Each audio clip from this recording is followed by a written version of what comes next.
एक बार एक संत थे पंडित जी, काशी नगरी में रहते थे वो। धीरे धीरे वो कहाँ, कर्णिका, जो जहाँ पर शमशान है, कर्णिका क्या कहते, कर्णिका घाट, मणिकर्णिका घाट बोलते हैं ना, हाँ, मणिकर्णिका घाट पर वहां वो तपस्या करते थे। उनके मन में चौथापन आ गया, उनके मन में बड़ी गिलानी हुई कि इतना जीवन बीत गया। शिव जी के बड़े भक्त, शिव जी के बहुत बड़े भक्त थे, और वो क्या करते थे कि रोज काशी विश्वनाथ जी की पूजा करते, और वहीं मणिकर्णिका घाट पर एक मंदिर बना हुआ है, उस मंदिर में जाकर के रोज नित्य क्रिया पाठ करते थे। भगवान शिव के भक्त थे। एक दिन शिव जी प्रकट हो गए वहां, उनकी तपस्या को देख करके मन में ग्लानि आई कि इतना दिन हो गया, उम्र बीत रही है और मेरे एक संतान नहीं है, क्या करूं।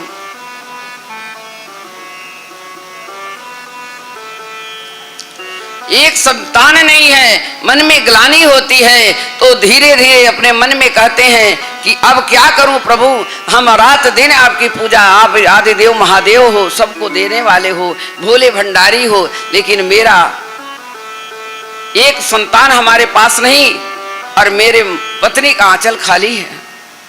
बड़े बड़े तपस्वी थे वो।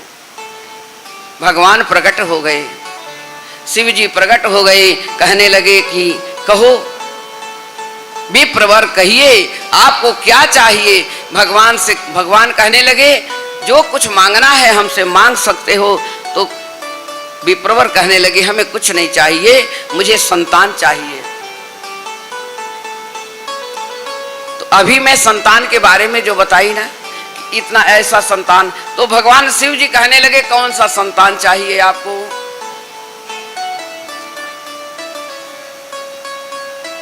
आज्ञाकारी हो, या प्रथम जैसे माता पिता को देख करके पुत्र समझ जाए, या ऐसा भी पुत्र हो जो जीवन भर रुलाता है अपने माता पिता को, कौन सा संतान चाहोगे।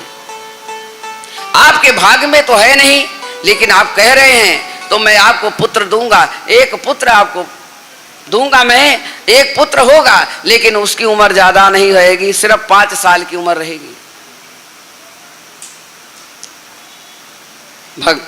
ऋषि जो ब्राह्मण थे, विप्र पंडित जी कहने लगे देखो, जीवन भर अगर रोना है तो भगवान ना करे कि ऐसा कोई पुत्र हो हमारे पास। कुल का नाश करने वाला पुत्र नहीं चाहिए, कोई बात नहीं, 5 ही साल अगर जिंदा रहता है, ये नाम तो हो जाएगा कि मेरे कोई पुत्र है। हमें 5 साल वाला ही पुत्र दे दीजिए, हमें नहीं चाहिए और पुत्र। भगवान कहने लगे विप्र आपने मेरी पूजा करी है, मैं तुम्हें वही वरदान देता हूं, लेकिन 5 साल के बाद आपके पास ये पुत्र नहीं रहेगा, आप वंचित हो जाएंगे संतान से। कोई बात नहीं, विद्वान थे, भगवान के भक्त थे। फिर कहने लगे कोई बात नहीं, हम अपने पुत्र को जो भी है आपके चरणों में समर्पित कर देंगे, जैसे जो मर्जी आप जानो, आपका काम जाने। जब मेरा है ही नहीं तो मैं अपना नाम क्यों दूं। ऐसा हमें पुत्र नहीं चाहिए जो कष्ट दे, और हमें 5 साल वाला जो है मैं आपके चरणों में समर्पित कर देता हूं। संतान हुई, संतान अब भगवान भोले का दिया हुआ संतान वो कब दुष्विचार का होगा। क्या किए, भगवान को समर्पित कर दिए, भोले बाबा के चरणों में डाल दिए। अब एक शिवलिंग बना दिए पंडित जी, एक शिवलिंग बनाए, और शिवलिंग बना करके एक छोटी सी कुटिया में अपने खुद पूजा करते। मणिकर्णिका घाट की बात बता रही हूँ, अभी भी वो मंदिर है, अभी ज्यादा दिन की बात नहीं है, 300 साल पुरानी बात है ये। खुद पूजा करते और बच्चे को रोज आना बताते कि बेटा तुम भी ऐसे करो। बालक को जो भी कहा जाता है बच्चा वही करता है बचपन से। बालक पूजा करने लगा, नित्य नियम से क्रिया, अपना नित्य क्रिया, संध्या वंदन, त्रिकाल यज्ञ सब कुछ करना शुरू कर दिया। जब 5 साल हो गया, अभी 5 नहीं पूरा हुआ, अभी 4था साल हो गया जब, तो संत लोग आ रहे। हाँ, विप्रवर कहने लगे अपने पुत्र से कि देखो बेटा, जो ब्राह्मण आए, जो संत आए, जितना तुम्हें आशीर्वाद लेना सबके चरणों में पड़ते रहना। तो बालक छोटा, हम अपने बच्चों को सिखाते हैं, बड़ों की सेवा करिए, अपने पंडित जी की सेवा करो, भाई इनको जल ले आइए, इनके चरणों में आइए। तो बच्चा पैर छूता है, चरण छूता है। तो ब्राह्मण देवता बताए अपने संतान से कि आप एक काम करो कि जितने बेटा, जितने ब्राह्मण आए, जितने संत आए, तुम रोज डेली उनके चरणों में पढ़ करके उनका आशीर्वाद लेते रहिए। अब वो नित्य उस बच्चे की आदत ऐसी पड़ गई कि कोई भी उस रास्ते जाता तो सबका आशीर्वाद लेता। एक दिन घूमते घूमते 7 सप्तऋषि आ गए। मणिकर्णिका घाट से घूमते जा रहे हैं, बालक देख लिया और वो कहे कि जब संत आ जाए तो उस टाइम संत की सेवा करना, फिर प्रभु जी अपने आप खुश हो जाएंगे। चाहे आप पूजा पर बैठे हैं तब भी आप उठ करके उनका चरण छू लेना, उनका आशीर्वाद लेना। बालक उठता है, सब ऋषियों का चरण छूता है, छू करके सब चिरंजीवी भवै, चिरंजीवी भवै, चिरंजीवी भवै, चिरंजीवी भवै, सब संत, सारे सप्त ऋषि सब यही कहते।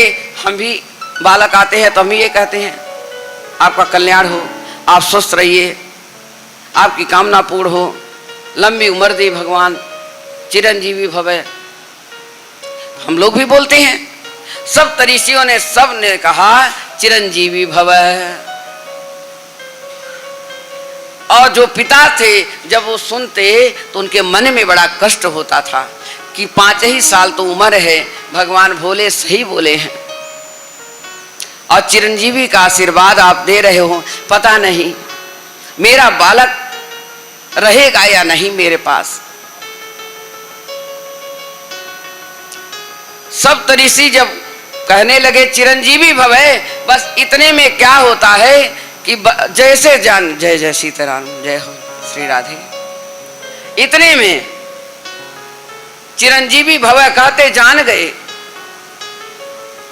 विद्वान थे, अपने नेत्रों से, उसने अपनी दृष्टि से, अंतर्यात्मा से जान गए कि ये सब ऋषि हैं और मेरे बच्चे का यही कल्याण करेंगे।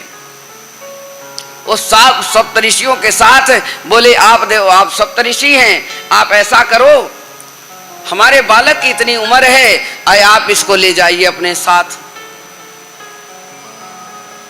सप्तऋषियों को अपने बच्चे को दे दिए, बच्चा 4 साल का, अपने साथ ले जाइए। साथ गए। अब वो क्या करें, सप्तऋषि लोग सोचने लगे, जय सीताराम, राधे राधे। सप्तऋषि लोग सोचने लगे कि इनको ले चलें कहां, ब्रह्मलोक में चलते हैं और ब्रह्मलोक में जा करके हम वहां पर बस ऐसा करते हैं। जैसे जय हो राधे कृष्णा। ब्रह्मलोक में चले गए, ब्रह्मा जी के पास गए। ब्रह्मा जी के पास जाकर के कहने लगे, अब उसकी आदत तो थी, बालक गया, जैसे ब्रह्मा जी के पास गया वैसे चरण में पड़ गया, साष्टांग प्रणाम किया, चिरंजीवी भवै।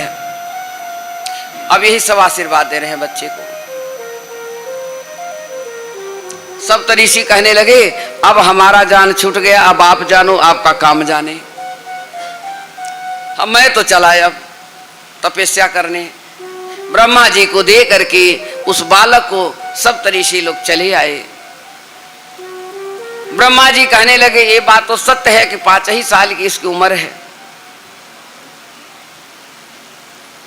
अब क्या करें हम। तो ब्रह्मा जी कहने लगे कि आपको लेकर के मैं चलता हूं विष्णु जी के पास में।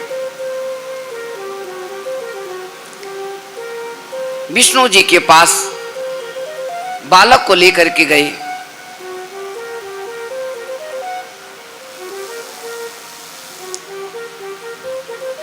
बालक को लेकर के विष्णु जी के पास गए, वहां भी साष्टांग प्रणाम किया, वहां चिरंजीवी भवे, वहां भी आशीर्वाद मिल लिया बालक को लेके। अब वो ब्रह्मा जी भी गए ब्रह्मलोक को, आप जानो आपका काम जाने। विष्णु भगवान ले आए कहां? कैलाश पर्वत पर भगवान शिव जी के पास। भगवान ने कहा चिरंजीवी भव पुत्र। विष्णु भगवान कहे कि आप ही कह रहे थे 5 साल की उम्र है इसकी, अब आप ही का आशीर्वाद मिल गया, अब हम भी जान छुड़ाए अपना चले, आप जानो आपका पुत्र है ये, तो आप जानो। 5 साल जिस दिन हो गया बच्चे का, उसी दिन यमराज आ गए।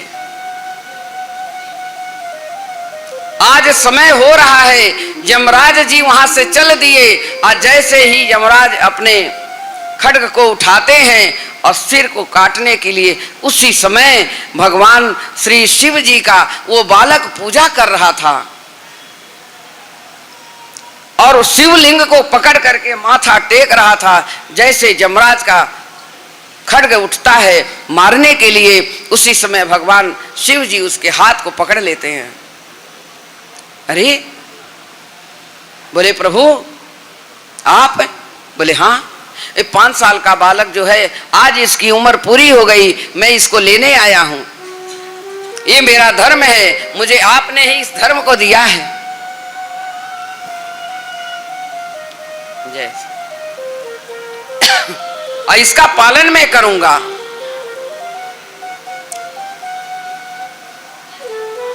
जय अब